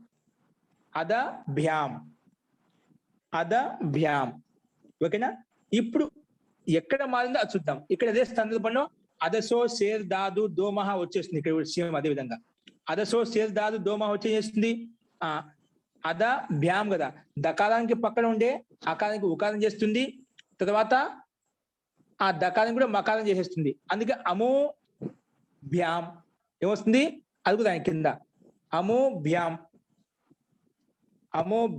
ఇక స్థానం తర్వాత మనకు మొత్తం A to Z అవే సూత్రాలు రాస్తాం ఓకేనా అదభ్యాం కి ఎదురు రాశారు అదసో సేర్ దాదు దోమహ రాయండి ఓన్లీ సూత్రం రాయండి అదసో సేర్ దాదు దోమహ ఇప్పుడు ఈ స్థితిలో మనకు స్థానాంతరిత నియమం ప్రకారం ఏమవుతుంది ఇక్కడ ఏకమాత్రకార స్థానంలో ఏకమాత్రకారం ఉకారం వస్తుంది అన్నమాట అందుకే ఊ అయిపోతుంది కింద రాయండి మళ్ళా అదసో సేర్ దాదు దోమ రాస దాని కిందనే స్థానేంతరతమః ఓన్లీ సూత్రం రాదు స్థానేంతరతమః ఇది వస్తున్నారు ప్రకృత సూత్రం దీర్ఘ ఉకారం వచ్చింది కదండి దీర్ఘ ఉకారం వస్తుందా అమోభ్యాం తర్వాత అవుతుంది చెప్తాను అమోభ్యాం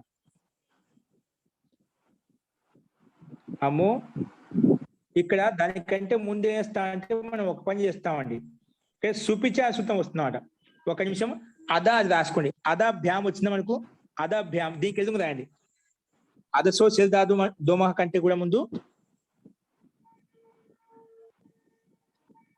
అదసో సేర్ దాదు దోమహ కంటే ముందు అదస్ పెట్టాము మళ్ళీ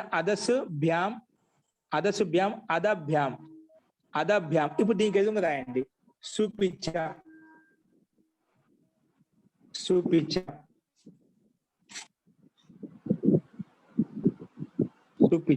ఇక్కడ చూడండి చెప్తాను మీకు బోర్డు మీద రాస్తున్నాను ఎలా రాసుకొని మనకు ముందు డైరెక్ట్ గా అదర్స్ రాయండి ఇక్కడ చూడండి స్క్రీన్ మీద చూసుకోండి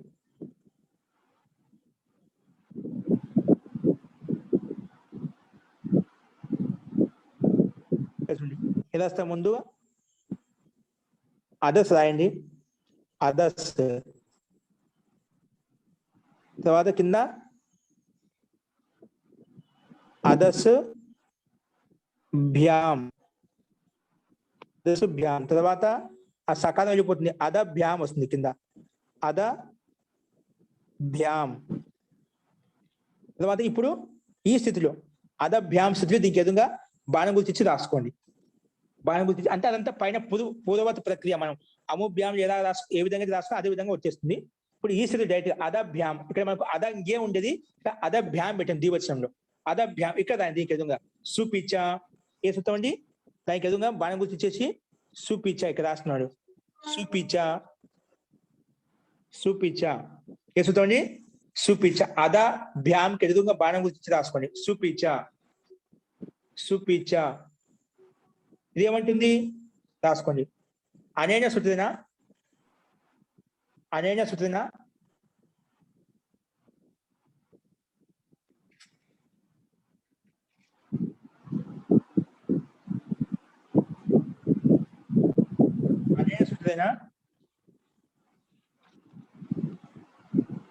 అకారాంతస్య అంగస్య అనేన సూత్రేణ అకారాంతస్య అంగస్య దీర్ఘో భవతి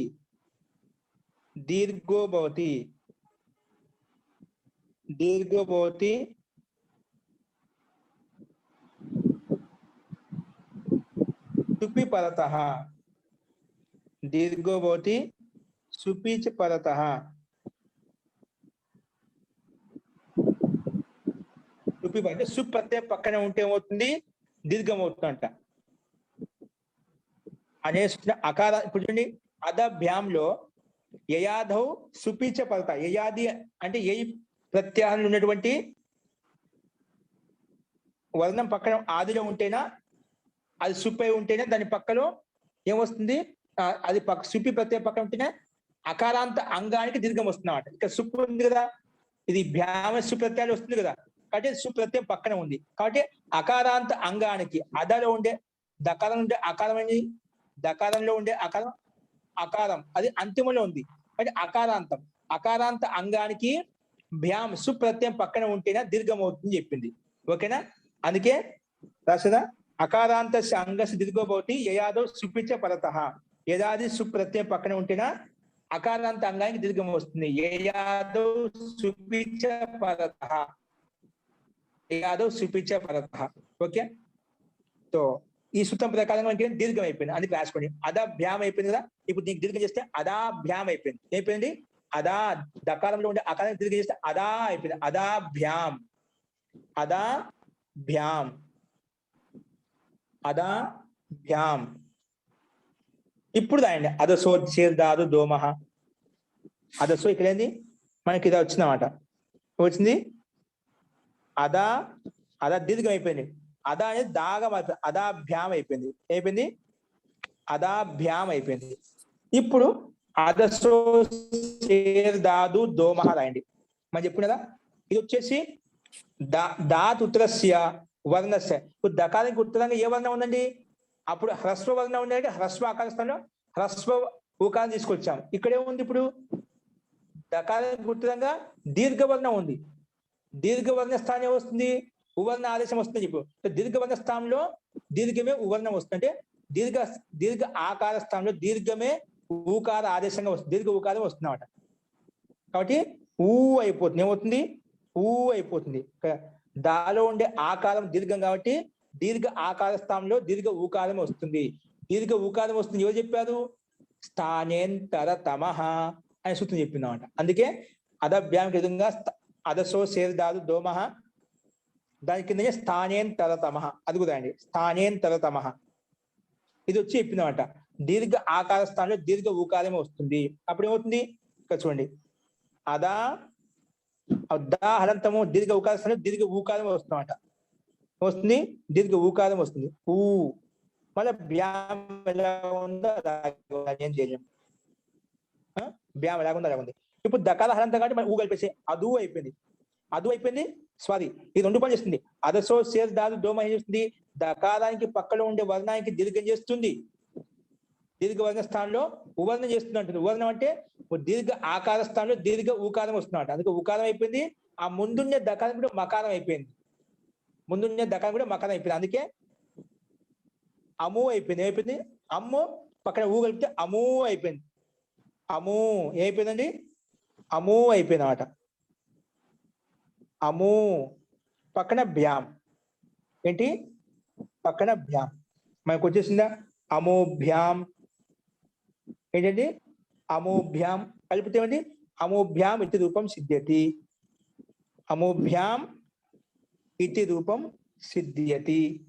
ఓకేనా, ఈ రకంగా చూసుకోవాలి. ఇక్కడ ఏంటి మనకు ప్రమాణకృత ఆంతర్య ప్రకారంగా అదసో సేర్దాదు దోమహ వచ్చి చెప్పింది, దీర్ఘ ఆకార స్థానంలో ఉవర్ణ ఆదేశము దీర్ఘ ఉకారము వస్తుంది, హ్రస్వ ఉకారం రాదు.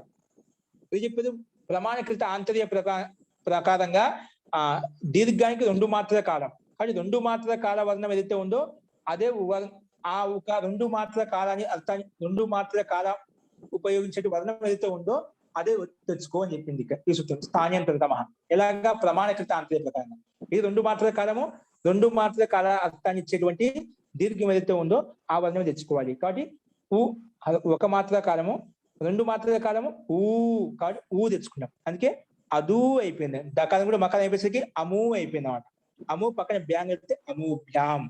ఈ రకంగా మనము దీర్ఘ ఆకార స్థానంలో దీర్ఘ ఊకారమే మనము ప్రమాణకృత ఆంతర్య ప్రకారంగా తెచ్చుకొని ఇక్కడ మనం చూసాము. కాబట్టి దీన్ని ప్రమాణకృత ఆంతర్య ప్రకారంగా చేస్తున్నాం. ఒకవేళ మనకు ఈ ప్రమాణకృత ఆంతర్యం లేకపోతే ఏ సమస్య,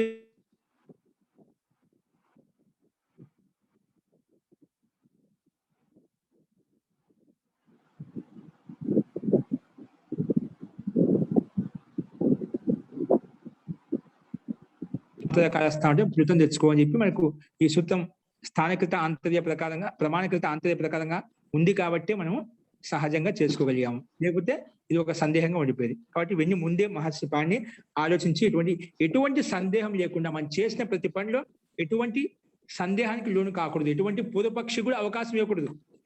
మనం ఒక పని చేసినామంటే ఎదుటి వ్యక్తికి ఎటువంటి అనుమానం రాకుండా పని చేయాలన్నమాట. అదే దానికి కార్యం యొక్క కుశలత, కౌశల్యం, నైపుణ్యత. మనం చేసే పని ప్రతికి అనుమానం ఉండకూడదు, శంక సందేహం ఉండకూడదు. అది ఆ రకంగా ఉండాలి. అది ఋషి యొక్క గ్రంథాల్లో సాధ్యం అవుతుంది. ఋషి ఎందుకంటే ప్రతిదీ హేతుబద్ధంగా ఉంటుంది, ప్రతిదీ కారణపూర్వకంగా ఉంటుంది. తాత్కాలికంగా చూసుకొని ప్రయత్నించేదంట. దీర్ఘకాల దీర్ఘ దృష్టితో అంటే దూరం దృష్టితో ఆలోచించే వాళ్ళు ఏది చేసినా ఆ పని చేస్తున్నారు. అందుకే చూడు, ప్రతిదీ హేతుపూర్వకంగా. పూర్వపక్షి ప్రశ్నకర్త ప్రశ్న అడగటానికి ముందే ఆ ప్రశ్నకు సమాధానం చెప్పేస్తామంట. ప్రమాణకృత ఆంతర్య ప్రకారం ఇదే వస్తుంది, హ్రస్వ రావడానికి ప్లుతం రావడానికి అవకాశమే లేదు.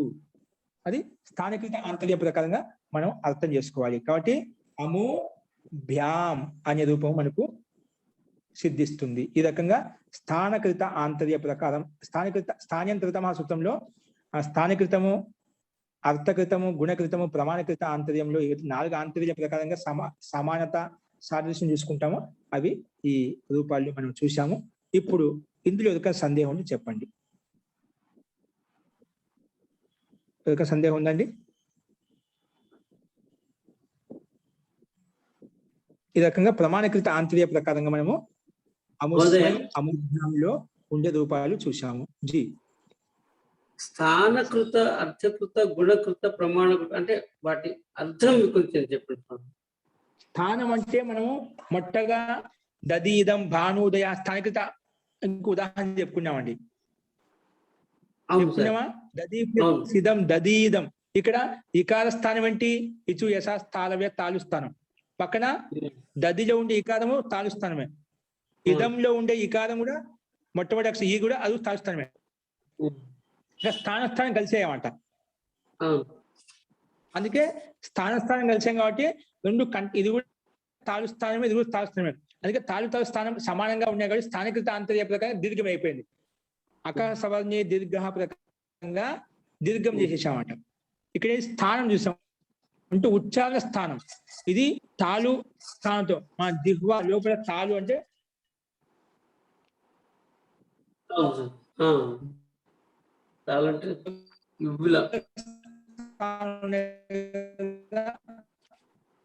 వాటితో ఒకే ఓష్టవలన ఉన్నప్పుడు పెదవులతో పలికేది పా గాని పప్ప బబ్బ మా ఉన్నప్పుడు ఇది ఓష్ట స్థానం. కాబట్టి ఓష్టవలన స్థానంలో ఓష్టవలనమే ఉంటాయి. బాణు ప్లస్ ఉదయ. బాణులో ఊ అండి ఓష్టవలన స్థానం, ఉదయలో ఊ అనేది వీడు ఓష్ట స్థానం.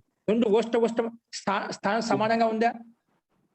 కాబట్టి స్థాన ప్రకారంగా ఇవి అకహ సవర్ణ దీర్ఘ ప్రకారంగా దీర్ఘం అయిపోయాయన్నమాట. అది స్థానకృత ప్రకారం. ఉచ్చారణ స్థాన ప్రకారంగా సమానత చూసుకొని మనం అక్కడ అకహ సవర్ణ దీర్ఘ ప్రకారం దీర్ఘం చేసుకున్నాం. రెండవది ఏంటి? అర్థకృత ఆంతర్యం. ఏంటి? అర్థకృత ఆంతర్యం. అర్థానుగుణంగా మనం విభక్తి గాని వచనంగా తెచ్చుకున్నాం. అక్కడ అభవతాం చెప్పాం. అక్కడ అభవతాంలో తస్థానం తాం చేశాం. అభవతాం మామూలుగా ప్రత్యయం మనకు తం ప్రత్యయం అండి. తమ్ములు తాం అయిపోయింది. తమ్ములు తాం ఎందుకు తెచ్చుకున్నాం అంటే మనకు ప్రథమ విభక్తి ద్వివచనంలో తాం తెచ్చుకుంటే మనకు రూపసిద్ధి, రూపార్థం వస్తుంది. మనకు అర్థం సంగతి యుక్తంగా ఉంటుంది. అంటే అర్థానుసారంగా ఇక్కడ తస్య స్థానం తాం తెచ్చుకున్నాం అంట. లేకపోతే సందేహం వచ్చింది, తస్యం తెచ్చుకోవాలి, తమ్ తెచ్చుకోవచ్చు కదా, తాం తెచ్చుకోవచ్చు, భిన్నంగా తాం తెచ్చుకోవచ్చు కదా. ఏంటి? అర్థానుసారంగా ప్రథమ విభక్తి ద్వివచనంలో తాం తెచ్చుకుంటేనే మనకు అర్థం సంగతి యుక్తంగా ఉంటుంది. తాము గాని తము గాని తెచ్చుకుంటే అది అర్థానికి విరుద్ధము. అక్కడ అర్థానుసారంగా మనం సాదృశ్యత సమానత ప్రకారంగా తస్థానం తామే తెచ్చుకున్నాము. అది అర్థకృత ఆంతర్యం. ఉదాహరణలో అభవతాం, వాతండి యువతి, ఇవన్నీ. అర్థం శాస్త్రి గారు. రెండోది భాగ యాగలో మనం చూసాం కదా. అక్కడ ప్రమాణకృత భజ స్థానంలో జకార స్థానంలో చజోహకు గిణ్యతోహ ప్రకారంగా ఆ జకార స్థానంలో గకారం జకార స్థానం కవర్గ ఆదేశం పోతుందని చెప్పారు. కవర్గంలో మొత్తం వచ్చాయి 5 అక్షరాలు వచ్చాయి. 5 అక్షరాల నుంచి జకార స్థానంలో కకారం పెట్టుకోకుండా ఖా పెట్టుకోకుండా గా ఎందుకు పెట్టుకున్నాం అంటే కకారము అల్ప ప్రాణమే కానీ అఘోషం. ఇక్కడ ఉండే జకారం ఏంటి? అల్ప ప్రాణము ఘోషం. అలా అల్ప ప్రాణమైనటువంటి ఘోష గుణం ఉన్నటువంటి వర్ణం ఏదైతే ఉందో ఈ 5 అక్షరాలు అది తెచ్చిపెట్టుకో. అల్ప ప్రాణమై ఉండాలి, అది ఘోషవంతమై ఉండాలి. ఇటువంటి గుణాలు ఉన్నప్పుడు అటువంటి గుణాలు ఈ 5 వర్ణాలు ఏదైతే ఏదానికైతే ఉన్నాయో అది తెచ్చిపెట్టుకో. ఇక కకాలం అల్ప ప్రాణం ఉంది కానీ ఘోషం లేదు. రెండోది ఖ, ఇది మహాప్రాణం, ఇది అసలు కలవదు, ఈ గుణం కలవదు. మూడోది అల్ప ప్రాణమే గ, అది ఘోషం కూడా. అట్లా ఇది కూడా అల్ప ప్రాణమే, అల్ప ప్రాణ గుణమే. తర్వాత ఘోష గుణం ఉంది దీనికి. జకారానికి ఏదైతే అల్ప ప్రాణ గుణం ఉంది, తర్వాత ఘోష గుణం ఉంది, అలాగే కవర్గంలో గకారం కూడా అది కూడా అల్ప ప్రాణమే, ఘోష గుణం ఉంది. ఇక స్థానం కలపడం లేదు, స్థానం చూడడం లేదు. అక్కడేంటి ఏంటి మనకి ఇక్కడ జకారకి స్థానం ఇచు యశా స్థాలవ్య చచ జజ్జ తాలు స్థానం. ఇక్కడ మనకు కంఠస్థానాలు వచ్చాయి, పూర్తిగా భిన్నంగా ఉంది. అది తాలు స్థానంలో తాలు వర్ణాల స్థానంలో కంఠస్థానం ఎలా వస్తాయి? రాదు. అంటే స్థానం కలవలేదు. అర్థకృత ఆంతర్యం కూడా కాదు. ఏంటి? గుణకృత ఆంతర్య ప్రకారంగా ఇది కూడా అల్ప ప్రాణ గుణమే, ఇది కూడా అల్ప ప్రాణ గుణమే. ఇది ఘోష గుణం ఉంది, దీని కూడా ఘోష గుణం ఉంది. అలా గుణం సమానంగా ఉంది. మిగిలిన వర్ణానికి చతుర్థ వర్ణం అది మహాప్రాణం కాబట్టి అది కూడా రాదు. ఇంకోటి పంచమాక్షం తీసుకుందామా, అది అనునాసికత వర్ణంతో కూడుకునే వర్ణం. కాబట్టి ఈ 4 వర్ణాలు ఏవి సాంగత్యంగా లేవు, అత్యంత దగ్గరగా లేవు. అత్యంత దగ్గరగా ఉండే వర్ణం ఏంటి? జకారం మాత్రమే జకారానికి దగ్గరగా ఉంది కాబట్టి అదే పెట్టుకుంటాము. ఎందుకు? గుణకృత ఆంతర్యం. గుణం అంటే అల్ప ప్రాణ గుణము, ఘోష గుణము, ఇవన్నీ దీంట్లో ఉన్నాయి. మిగిలిన వాళ్ళ దాంట్లో లేవు, మిగిలిన 4 వర్ణాలు లేవు కాబట్టి అదే సంగతి యుక్తంగా ఉంది కాబట్టి అదే పెట్టుకుంటాము. ఇది గుణకృత ఆంతర్యం. ఓకేనా? ఆంతర్యం అంటే సమానత, సదృశత. ఇదే కొంచెం దగ్గరగా పోలికలు ఉన్నాయన్నమాట. గకారానికి అత్యంత దగ్గరగా ఉన్నాయి. ఇది కూడా 3వ అక్షరం, ఇది కూడా 3వ అక్షరం. కొంచెం పోలిక కలిసింది కదా, సాదృశ్యం ఉంది కదా, సమానత ఉంది కదా. అట్లా సాదృశ్యత సమానత ఉండేదనే ఆంతర్యం అని చెప్పాము. అలాగే ఇప్పుడు అముస్మై అముభ్యంలో ఇక్కడ అదసో శీర్దాదు దోమహ అనే సూత్రం వచ్చి దకారానికి పక్కన ఉండే వర్ణానికి ఉవర్ణం చేస్తాను. ఉవర్ణం అనగానే మొత్తం వచ్చేసాయి. హ్రస్వము, దీర్ఘము, ప్లుతము, ఇంకా సావనాశక, నిర్నాశక మొత్తం వచ్చేసాయి. ఉవర్ణ ఆదేశం అనగానే అనుదిత్ సవర్ణస్య చా ప్రత్యయ నియమ ప్రకారంగా మొత్తం జాతి మొత్తానికి గ్రహణమైంది. అందులో ఏం తెచ్చుకోవాలి? కాబట్టి దకారానికి పక్కన హ్రస్వ మాత్ర కాలంలో ఇవన్నీ వచ్చాయి కాబట్టి హ్రస్వ మాత్ర కాలంలో కూడా నువ్వు కూడా హ్రస్వమే తెచ్చుకో. అది ఏమో చెప్పారు, హ్రస్వం తెచ్చుకొని స్థాన్యంతరతమ ప్రమాణకృత అంతే. ప్రమాణం అంటే కాలం, దీనికి ఒక మాత్ర కాలము, దీనికి ఒక మాత్ర, ఇది ప్రమాణం అనమాట. అలా కొలవడాన్ని ప్రమాణం అంటాం. దీనికి కూడా మాత్రా కాలమే, ఇది కూడా మాత్రా కాలమే. ఇది ద్విమాత్రా కాలం, ఇది ద్విమాత్రా కాలం. ఇది ప్లుత మాత్ర 3 మాత్రల కాలం ఉంది, దీనికి కూడా 3 మాత్రల కాలం ఉంది. అలాగా ఇది ఇలా తెలిసేది పోల్చి చూసుకుని ప్రమాణకృత ఆంతర్యం అంటాం. ప్రమాణం ఇలా ఉంది అంట. కాబట్టి ప్రమాణకృత ఆంతర్య ప్రకారంగా హ్రస్వ అకార స్థానంలో హ్రస్వ ఉకారమే వస్తుంది ప్రమాణకృత ఆంతర్య ప్రకారంగా. కాబట్టి అది తెచ్చుకున్నాం. అందుకే అమోస్మై అయిపోయింది. ద్వివచనంలో అమోభ్యాంలో ఇప్పుడు సుపిచ అనే సూత్రం వచ్చేసి అదిలో ఉండే దకారానికి దీర్ఘం చేసాం, అదా అయిపోయింది. అదా అయిపోయి దకారానికి పక్కన దీర్ఘవర్ణం వచ్చింది. కాబట్టి దీర్ఘవర్ణం వచ్చేసరికి ఇక్కడ కూడా అదసో శీర్దాదు దోమహ అనే సూత్రం వచ్చి దకారానికి పక్కలో ఏదుంటే అయిపోయా అదే వచ్చేస్తున్నాడు. దీర్ఘం ఉంది కాబట్టి దీర్ఘవర్ణ స్థానంలో ఉవర్ణ ఆదేశం వస్తుంది, దీర్ఘ ఉకారమే వస్తుంది, హ్రస్వ ఉకారం రాదు. అందుకే స్థానిలో ఏదైతే ఉందో దాని స్థానంలో కూడా అదే వస్తుంది. దీర్ఘ ఆకార స్థానంలో దీర్ఘ ఉకారమే ఆదేశంగా వస్తుంది. అది ఎట్లా సాధ్యమైంది? స్థాన్యంతరిత ప్రకారంగా ప్రమాణకృత ఆంతర్య ప్రకారంగా ఇది అదే ఆదేశంగా వస్తుంది. మిగిలిన వర్ణాలు రావడానికి సంభావన లేదు. ఎందుకు? ఇది దీర్ఘ మాత్ర కాలం, దీర్ఘ కాల మాత్రం పడుతుంది. ఇది కూడా దీర్ఘకాల మాత్రం దీనికి కూడా ఉంది. అంటే 2 మాత్రల కాలం దీర్ఘం అంటాం. 1 మాత్ర కాలం హ్రస్వం, 2 మాత్రల కాలం దీర్ఘం అంటాం. ఇప్పుడు దకారానికి దీర్ఘం చేస్తే అయిపోయింది. దీర్ఘం చేసినది సుపిచ అకారాంతంగా దీర్ఘం చేసిన, అందుకే దీర్ఘం 2 మాత్రల కాలం అయిపోయింది. కానీ 2 మాత్రల కాల స్థానం 2 మాత్రల కాలాన్ని ఇచ్చేటువంటి ఊకారమే మనకు ఇక్కడ వస్తుంది. ఊకారం చేస్తాం, తర్వాత దక్కలో మకారం చేస్తే అమూ అయిపోయింది. పక్కనే బ్యాం కలిపితే అమోభ్యాం. ఈ రకంగా ప్రమాణకృత ఆంతర్య ప్రకారంగా మనకు అముభ్యాం అనే రూపం సిద్ధించింది.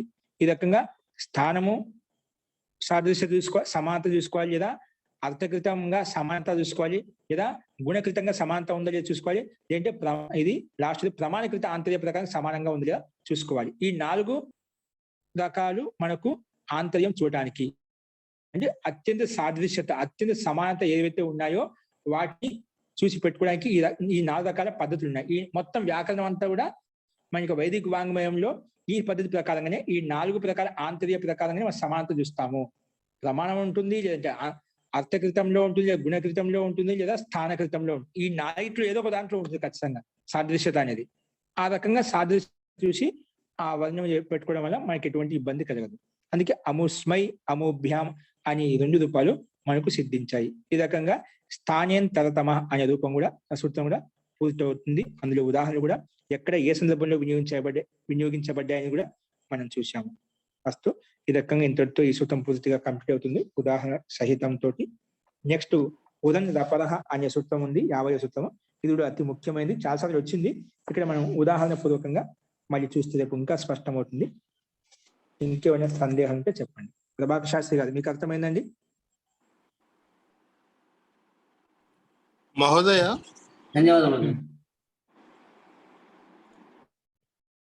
మహోదయ, చెప్పండి. మామూలుగా ప్రాతిపదిక మనం ముందు తెచ్చుకున్నప్పుడు దానికి అనుబంధ లోపం చేస్తున్నాం కదా, ఇక్కడ అదర్స్ కి ఎందుకు అనుబంధ లోపం చేయలేదు మనం? ఎక్కడ అనుబంధ లోపం ఇప్పుడు సకారానికి అలంత్యంతో చేయొచ్చు కదా అనుబంధ లోపం. అదర్స్ లో ఉన్నటువంటి సకారానికి అలంత్యం సూత్రంతో సకారం మహర్షి పాణిని సంజ్ఞ అవుతుంది కదా, అనుబంధ లోపంగా పెట్టలేదు అనమాట. ఇది గణ విశేషంలో పెట్టామట. ఇది అదాది గణంలో పెట్టాడు, సర్వాది గణంలో పెట్టామట, తెదాది గణంలో పెట్టామట.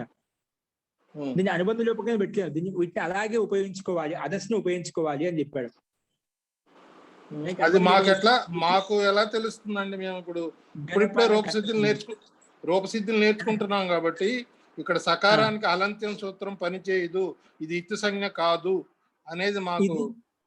అంటే అదే గణపాఠం ఎందుకు, అందుకే ముందు పంచపాఠం నేర్చుకోవాలనేది ఎందుకోసం. గణపాఠంలో మహర్షి పాణి ఈ గణంలో ఈ శబ్దాలు ఇలాగనే ఉపయోగించుకోవాలి. గణపాఠం తయారు చేసారా ఒక గ్రంథం, అది ఈ శబ్దాన్ని గణపాఠంలో ఉన్నాయన్నమాట. వాటిని అలాగే ఉపయోగించుకోవాలి, దాన్ని ఏం చేయనికి లేదు. అదే మనం ఇప్పుడు వరకు అయితే అది ప్రాతిపదిక కానీ ధాతు ప్రత్యయాలు వచ్చినప్పుడు అలంత్యం చేసి అది అనుబంధ లోపం చేస్తున్నాము, దీనికి ఒక్కదానికి చేయలేదు. ఎందుకంటే గణంలో దాన్ని ఇదకి ఇచ్చా, ఇదే ఉపయోగించుకోవాలి చెప్పామట. ఎందుకు ప్రయోజనం ఉంది? ఏ ప్రయోజనం ఉంది? తెదాది నామ అనే సూత్రం చేత అనుబంధ లోపం కాదు, ఆ సకారానికి ఆకారం చేయాలి. అనుబంధ లోపం చేస్తే ఎట్లా? అదే అది అవన్నీ మాకు మైండ్ లో రావాలి. అందుకే మనం మొత్తం పంచపాఠం నేర్చుకోవాలని చెప్పి చాలా మంది చెప్తారు. పంచపాఠం చెప్పిన తర్వాత మనకి ఇవి వ్యాకరణం మొదలు పెట్టుకోవాలని చెప్తారు. పంచపాఠము, పాదిభాష సూత్రాలు ఇవన్నీ ఉంటాయండి. ఏమంటే మనం అతి సాహసం చేసేసాము. అలాగే ఉంది కాబట్టి. అలాగే ఇంకొకటి మహోదయ, అముస్మయ అనేటువంటిది వచ్చింది కదా మనకి రూపసిద్ధి. అముస్మయ వచ్చినాక షకారం తెచ్చుకోవటానికి ఆదేశ ప్రత్యయోహ అనే సూత్రం ద్వారా సకారం షకారంగా మారిపోయింది, సకారం షకారంగా మారిపోయింది. అలా కాకుండా సకారం షకారంగా మారే సూత్రాలు ఇంతకు ముందు మనకి వేరే దగ్గర వేరే సూత్రం వచ్చింది. ఇక్కడ ఈ సూత్రమే దీన్ని షకారంగా మార్చాలి అనేది కూడా మాకు ఐడియా ఎలా వస్తుంది? ఇది సూత్రం ఫస్ట్ దీని యొక్క లక్షణం ఉన్నాయి. ఇదేమంటుంది? ఇన్ కవర్గాభ్యాం ఉత్తరస్య ఆదేశ సకారం కానీ ప్రత్యయ సకారం కానీ వాటికి సూత్రం ఈ సూత్రం యొక్క అర్థం ఏంటి, ఈ సూత్రం యొక్క వినియోగించబడుతుందో లేదు చూసుకోండి. ఈ సూత్రం ఏమంటుంది? ఇన్ కవర్గాభ్యాం ఉత్తర, ఇన్ అంటే ఇన్ని ప్రత్యాహారం, లేదా కవర్గానికి పక్కలో ఆదేశ సకారం అని ఉండాలి, లేదా ప్రత్యయ సకారమే ఉండాలి. ఇది ఆదేశ సకారం, ప్రత్యయ సకారమా? ఇది ఆదేశ సకారం. ఎందుకంటే సర్వనామ స్మైకు స్మై ఆదేశం అయింది. స్మై ఆదేశం అంటే ఆదేశ సకాలం అంట. నేను ప్రత్యయ సకాలం రాయించిన ఆదేశ సకాలం రాసేటప్పుడు అనేసిన ఆదేశ సకాలస్య అని రాయండి. ప్రత్యయ సకాలస్య పెట్టే ప్రత్యయ సకాలం కాదు. ఆ ప్రత్యయ స్థానంలో ఇది ప్రత్యయం అంటే డైరెక్ట్ గా ప్రత్యయంలో సకాలం ఉండటం, డైరెక్ట్ గా ప్రత్యయంలో సకాలం ఉండటం, అదే ప్రత్యయానికి ఆదేశం చేసుకుని అది లేదు ఇక్కడ. అవును అవును. ఇంతకు ముందు ఒక సూత్రంలో వినపడుతుందా మహోదయ? వినిపిస్తుంది. ఇంతకుముందు ఒక రూపసిద్ధిలో నిమిత్తము మారిపోయినప్పుడు నైమిత్తికం కూడా మారిపోతుందని అక్కడ సకారం షకారంగా మారిపోయింది, ఆ తర్వాత టకారం కూడా తకారంగా మారిపోయింది. రెండు ఒకేసారి అదే జరుగుతుంది. ఏ దాని నిమిత్తం వల్ల వచ్చినా అది మా ఇక్కడ దీని నిమిత్తం వల్ల రాదు కదా. అది తస్మై ఆదేశం వచ్చింది, నిమిత్తం వల్ల రాలేదు. ఇది నిమిత్తం అదే, వల్ల అదే. వస్తే మీరు చెప్పండి దాని ఆ నిమిత్తం జరిగిపోయిన తొలగిపోయినా అది కూడా తొలగిపోతున్నమాట. దానివల్ల నిమిత్తం వల్ల రాలేదు కదా, స్మై ఆదేశంగా వచ్చింది. ఏ స్థానంలో వచ్చింది, అలాంటి సందర్భం నిమిత్తం లేదు కదా. నిమిత్తస్యాపై నైమిత్తికస్యాపై ఏ నిమిత్తం ఉండటం వల్ల ఏదైతే వచ్చిందో ఆ నిమిత్తం ఉంటే ఉంటుంది, ఆ నిమిత్తం వెళ్ళిపోతే అది కూడా వెళ్ళిపోతున్నాం అంట. అవును అవును. అలాంటి స్థితి లేదు. ఏ స్మై ఆదేశం వచ్చింది, అవర్ణాంత అంగాత్ పక్కలో దీనికి స్మై ఆదేశం అవుతుంది. ఓకేనా? కాబట్టి ఇక్కడ అలాంటి సందర్భం లేదు. ఇక్కడ ఇన్ ఇక్కడ ఇన్ ప్రత్యాహారం ఉంది. ఇన్ అనేది ఈ ఊ రు, ఇక్కడ ఇన్ ప్రత్యాహారం ఊ వచ్చిందట. ఆ ఊ ఇన్ ప్రత్యాహారం పక్కన ఉండే ఆ ఆదేశ సకాలానికి మూలధని ఆదేశం చేసుకో అని చెప్పింది. అంటే ప్రతి సూత్రానికి ఒక దాయత్వం, సూత్రార్థం చెప్పినా అనుకోండి ఆ లక్షణాలు ఇక్కడ ఉన్నాయి కాబట్టి వచ్చింది, లేకుంటే రాదు. మీరు చెప్పారు కదా, అది ఇప్పుడు ఇది చెప్పారు, దీని కండిషన్స్ రావు. ఇంకోటి ఏదో సకాలం చేస్తుండే ఆ సూత్రానికి సందర్భం వేరు ఉంది. అది ఏ సూత్రం రావాలని దానికి కండిషన్ ఉంటే వస్తుంది, ఏది పడితే రావడానికి కూడా లేదు. 4 సూత్రాలు అన్ని వ్యవస్థితంగా ఉన్నాయి, ప్రతి ఒక్కదానికి ఒక దాయత్వం ఉన్నాడు.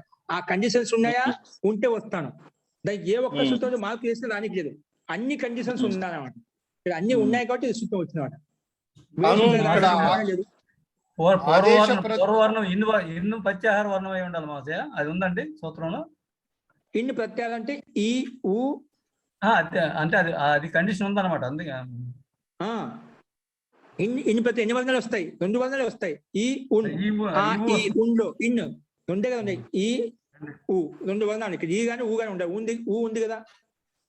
ఇన్ ఉత్తరస్య, ఇన్ పక్కన ఇన్ ప్రత్యాహారంలో ఉండే వర్ణాలు పక్కలో ఉండాలంట. ఈ గాని ఊకి పక్కలో ఉండాలి. ఇక్కడ ఊకి పక్కలో ఉంది కదా, ఏది ఉండాలి పక్కన కూడా ఆదేశ సకాలం గాని ప్రత్యయ సకాలంగా ఉండాలి. అటువంటి ఆదేశ సకాలం లేదా ప్రత్యయ సకాలంగా మాత్రమే మూలధని సకాలం చేస్తుంది. ఇప్పుడు మనకి సూత్రంలో అయితే ఇన్ను ప్రత్యాహారం అని లేదు, దీన్ని ఓపెన్ చేసుకుంటే మనకి ఇన్ను ప్రత్యాహారం అనేది తెలుస్తుంది. ఉంది నేను రాయించలేదు, డైరెక్ట్ రాయించాను. అందువల్ల డౌట్ సూత్రాలు మీకు వచ్చిన అర్థం అవుతాయని చెప్పి మీ సంతోషం, మీ ప్రశ్న అలా కలగాలి, ఆ రకంగా అర్థం చేసుకోవాలి. ఇన్ను ఉంది ఇక్కడ చూడండి, 8 పైనుంచి సూత్రంలో లేదు, పైనుంచి అనువృత్తి వస్తుంది, పైనుంచి అనువృత్తి వస్తుంది. సరే, అలాగే ధన్యవాదాలు మహోదయ. ఆ రకంగా మార్చేస్తాం ప్రతి కండిషన్. ఎందుకంటే అకారం ఉంటే మీకు అది సకారంగా ఉండిపోద్ది, అందుకే నాకు సందేహం కలిగింది. జీ జీ జీ రమాసు అనుకోండి, అక్కడ సకారంగానే ఉంటుంది, ఆకారం కనుక. ఇక్కడ ఉకారం కనుకనే మనం సకారం కింద మూర్ధని సకారం అయింది. ఇన్కోహ్ అనే సూత్రం ఉంది. ఇన్కోహ్ అనే సూత్రం ఇన్కి అనువృత్తి వస్తుందండి. ఇక్కడ ఆదేశ ప్రత్యాయంలో కూడా ఇన్ కవర్గాభ్యాం ఉత్తరస్య, అదే ఓపెన్ చేసి చెప్తాను. 8:3:59 సూత్రం అండి. 8వ అధ్యాయము 3వ పాదము 59వ సూత్రం. అంటే ఆదేశ ప్రత్యయోహక సూత్రం యొక్క అర్థం ఏమంటుంది?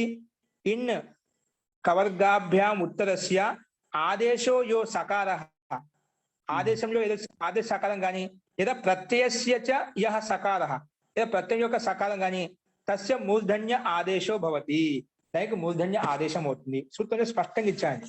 సూత్రం లేకుండా అసలు ఈ సూత్రం రాదు, మనం ఊహించుకొని తెచ్చుకునేది కాదు ఇది. కొన్ని చోట్ల నేను డైరెక్ట్ గా తర్వాత వస్తూ ఉంటాయి కదా అని చెప్పి నేను అట్లా చెప్పేస్తూ ఉంటాను.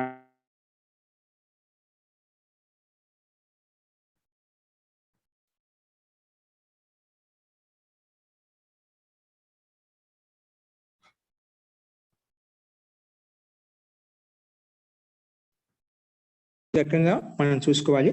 సో ఇప్పుడు మనం ఘోష అని అన్నారు, గుణాన్ని ఘోష అంటే ఘోషం అంటే మనం ఉచ్చరించేటప్పుడు కొన్ని వర్ణాలు ఉచ్చరించినప్పుడు అది ప్రతిధ్వని కలుగుతుందండి, కంపనం వస్తుంది శబ్దంలో. కొంచెం రాగం సంగీతం నేర్చుకునే వాళ్ళకి కొంచెం రాగం తీయడంలో ఒక్కొక్క అందరూ పలిపితే కొంచెం అదే శబ్దం ఉచ్చరిస్తే కొంచెం రాగయుక్తంగా ఉంటుంది.